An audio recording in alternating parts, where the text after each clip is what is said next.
The Nintendo Direct was a week late, and we're all going to be a few dollars short. Let's go.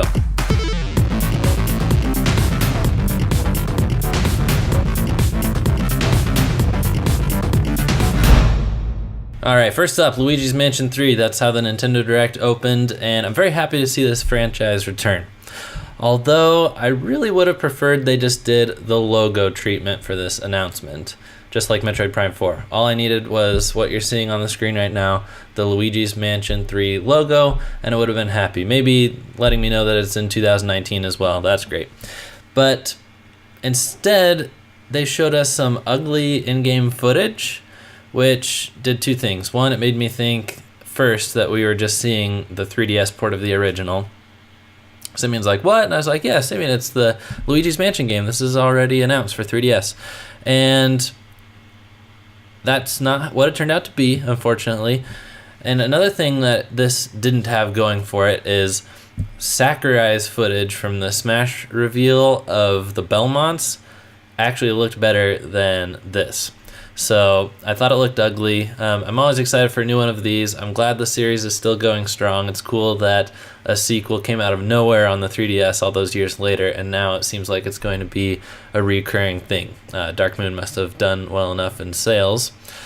So I'm happy about that. And one thing that's a little strange, though, and probably another reason that I was confused at the beginning of the Direct, is because this franchise is being handled a little weirdly platform-wise. We had a GameCube game, a 3DS sequel, a 3DS remake of the GameCube game, making me think that maybe Luigi's Mansion is just going to be a portable thing now, especially considering who's developing it.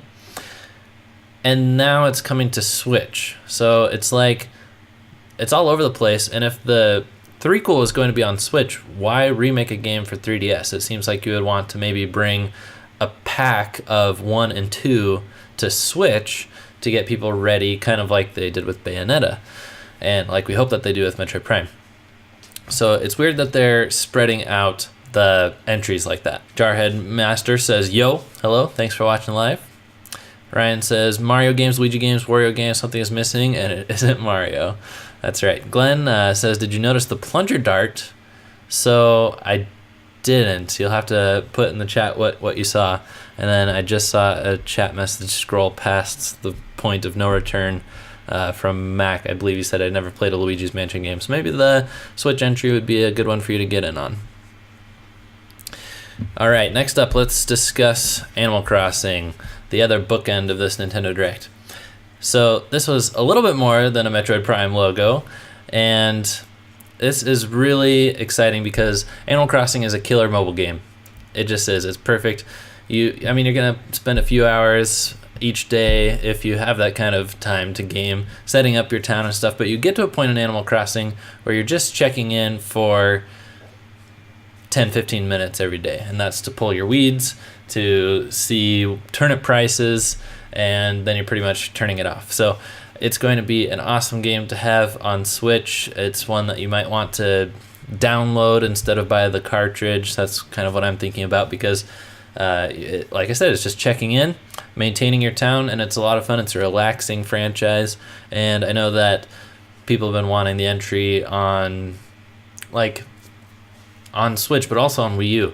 And Simeon goes on this rant where people have gotten a lot of Animal Crossing games over the last couple of years, but the last mainline game was like 2013 on 3DS, and since then they've been doing these spin-offs like the phone game and the 2 Wii U games, I think. No, sorry, the Wii U board game and the 3DS Happy Home Designer.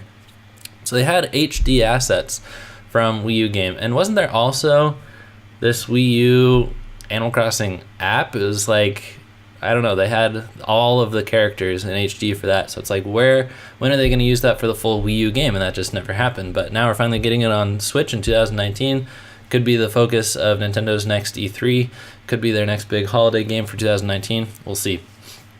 But 2019 is really shaping up when you consider Animal Crossing, Fire Emblem, Luigi's Mansion, and then another one that I'm forgetting, probably Yoshi. And speaking of Yoshi and the Mario Bros. Games, we've got new Super Mario Bros. U Deluxe. This is new official art that came out with this game, featuring Toadette. Ryan says, I have a very good feeling about E3 next year, Animal Crossing, and at least a teaser for Metroid. Yeah, it's definitely time for an E3 teaser for sure. MacTX says, I got bored with the mobile Animal Crossing game. Not sure I'll check out Animal Crossing. That's fine. It's not for everybody, and based on what I can remember of your gaming tastes, it's a safe skip. But for a lot of people, I mean, Animal Crossing is surprisingly one of Nintendo's biggest selling franchises. So let's talk about New Super Mario Bros. U Deluxe. This is a great game, and for anybody that missed it on Wii U, I say absolutely get it. Buy it, hands down. Also, for people who may have bought the game on Wii U but didn't spring for the extra Luigi DLC, also buy this game. The Luigi expansion is fantastic, and I love particularly about New Super Mario Bros. U the challenge mode. There's an amazing challenge mode where you can get bronze, silver, and gold medals in doing all these different really creative Mario competitions. It's like you stomp on 20 Goombas without touching down on the ground, so it really tests your platforming skills. Lots of different challenges like that. And it was a little bit sad for me to see this game make the port like it's doing, because first of all, the New Super Mario Bros. Series goes back 15 years or more. Let me see if I can remember. It was like 2012, I believe. So it's not really new anymore. And there were rumors or ideas about a new version of Super Mario All-Stars coming to Switch with, like, they could call it New Super Mario Bros. All-Stars and have a bunch of the New Super Mario Bros. Games. That would have been great, like adapted from the original DS and stuff like that. But instead, we're just getting the most recent one, and that's fine. It's probably the best one, but it's making a jump from Wii U, where it was 5 players, and the 5th player could use the gamepad and place platforms and stuff. And at first I was a little sad, like, that functionality is going to be gone in this port, because that's not something you can do with the Switch. It either has to be one person using the Switch in handheld and touching the screen, or it has to be in the dock where the touchscreen isn't able to be used. But then I thought, you know what, it's okay, because that wasn't that fun on Wii U, and really, Nintendo is just grasping for straws of things to do with that weird controller that they made. Like, they were retroactively developing experiences around this to justify the extra cost of this touchscreen huge controller, and making these weird asymmetrical experiences. And some of them are good, like Game & Wario. That's a one that will never be ported. I only rented Game & Wario, so I need to actually find that and own that for Wii U, because my Wii U collection is just dwindling. Like, I'm trying to sell New Super Mario Bros. U so that I can get this version, and I did that with Splatoon, I did that with Mario Kart 8, I did that with Pokken. So it's like, I have all these Wii games, my Wii U games down to like 5, and but Wario, Game & Wario won't be one of those. Anyway, I think that this one is, New Super Mario Bros. U is okay to lose that gamepad functionality, because it wasn't that great. Ryan says, New Super Luigi U is awesome. This just made me realize that Nabbit isn't in Super Mario Party. Not yet. Not yet. Yellow Kazoo, no, you did not miss the Isabelle segment. We're about to get to that right now, actually. Last note on New Super Mario Bros. U is that the characters in this series are weird. Like, it's never been logical to me who they let you play as. I don't know why they couldn't put more interesting characters in there than Toads, but now we have a Toadette that changes into Peachette, and I'm thankful for Simeon being with me, because he notices when things are weird, and I'm so, I don't know, unobservant or immune to Nintendo being weird that I just accept everything as it comes. But he's like, wait, a Toad just turned into a Peach. So we'll have him on to talk about that more another time. And also, someone on my Facebook said, let me onto your show to talk about Peachette. So we may have to have a whole Peachette episode. And judging by how well our Geno episode is doing, almost becoming our top viewed video on our entire channel, about to break 10,000 views, Peachette video might do our channel well. Alright, next up, let's talk about Smash Bros. Isabelle looks cool. I was confused at first. The messaging wasn't clear if they were introducing a new Echo Fighter or not, but as I watched the moveset, it became clear that it's a pretty different character. Like the fishing pole grab, that looks awesome. It looks like Isabelle even has like plants a mine that's kind of Solid Snake like, if I remember right. And I don't know how Isabelle became. Please help me, chat.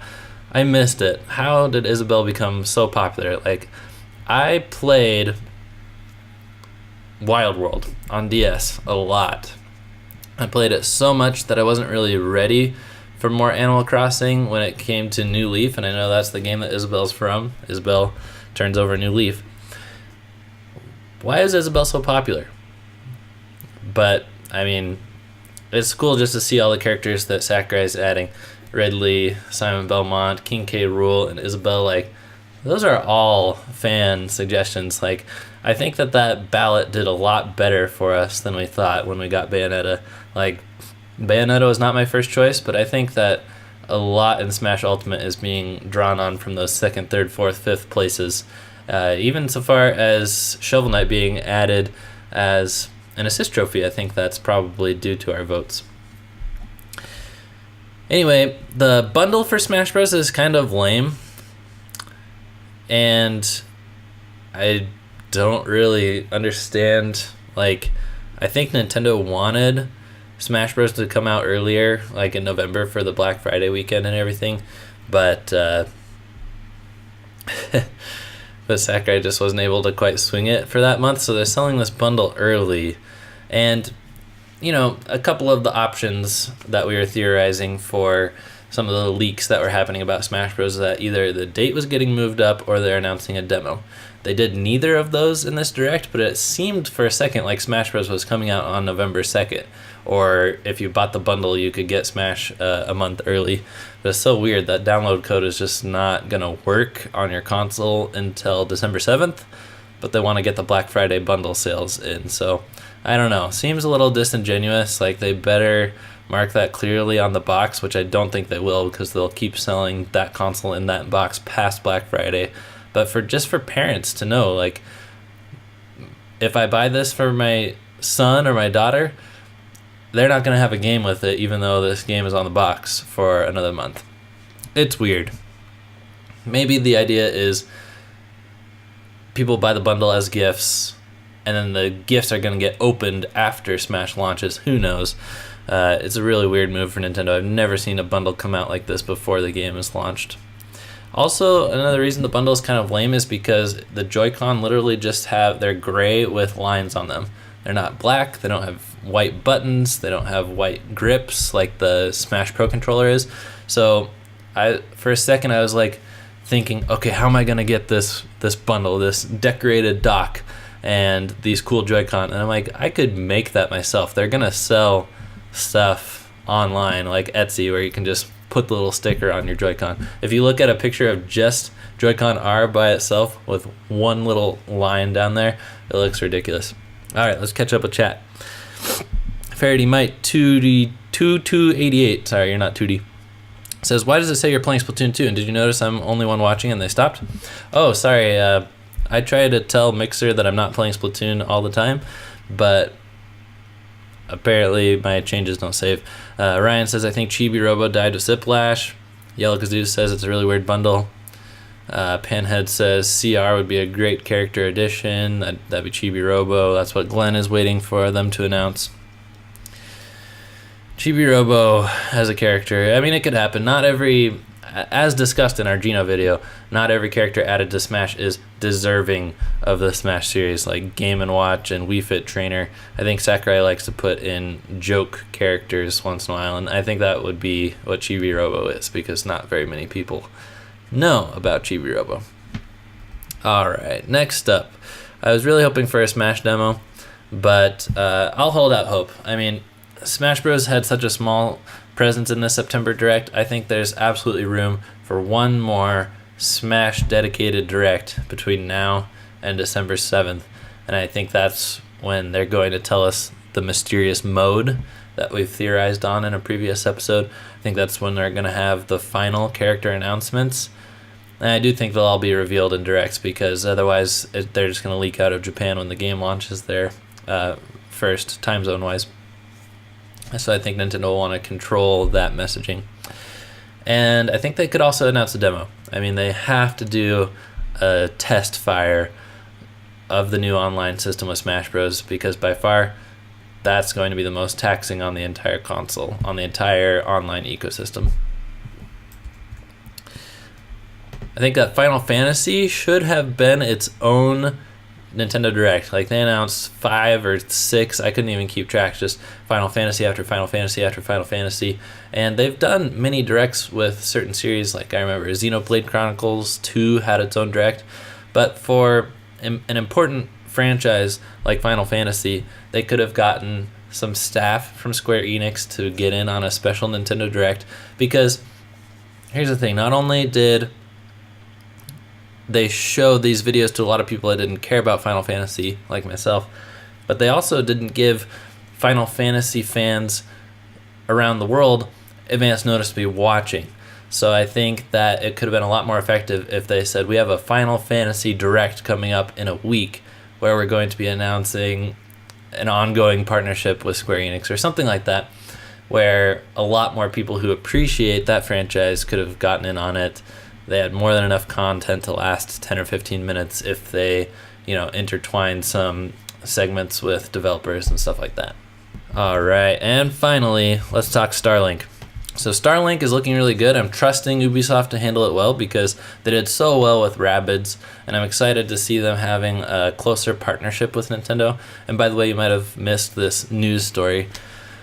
Oh man, I hate how the Nintendo news sphere turns everything into a story these days. But anyway, basically just an interview with Ubisoft saying the reason that we're so tight with Nintendo is that we stuck with them through the hard times. So it's cool, like they're not just coming on board because the Switch is a success. Nintendo is trusting them, and Ubisoft is trusting Nintendo, and they're lending each other IPs because they have this relationship that goes back many years. So I'm glad that Ubisoft is getting to help make almost second-party games with Nintendo for Switch. And I love what they're doing with Starlink. I mean, it's a multi-platform game, but it's best on Switch because there's so much more content. And I feel like ever since it was announced at E3 that Star Fox is now a part of Starlink, and Nintendo fans went wild, I think that they're just pulling overtime, putting more and more and more Star Fox content into this, because they just introduced that all 4 main cast characters of Star Fox are playable, and then they also showed Wolf being a formidable force in this game. So I'm really excited for it. I listened to the Nintendo Dads podcast where they got to go hands-on with this at Gamescom, I believe. Simeon and I weren't able to wait in the 4-hour Nintendo line at PAX to play Starlink. That also, the line got shut down at 2:30, so I'm still salty about that. At least this game's coming out next month. But people who have gone hands-on with it have said that it's more RPG than you would think. So it's less of an action-adventure like Star Fox and more RPG elements. So that'll be interesting to see exactly how it comes out. But I think it's probably going to be the best Star Fox game in a long time. I really do feel that. So I'm excited. Hopefully I'll have enough money to buy all these games coming out in October. For more on that, stay tuned to my feature coming up later in this live stream or in a few days on this YouTube channel about my most anticipated games for the rest of 2018. My wallet is going to be hurting, and this Nintendo Direct just cemented that even further. Thanks for watching. Thanks for being a part of the crew. Please leave a comment on this video before you go. I know you've got a lot to do today, but it really does help us if you engage in the conversation. Let us know that you enjoyed the video, or chime in with one of your opinions about what was announced at this Nintendo Direct. Thanks for watching. Thanks for being a part of the crew. We'll see you guys next time.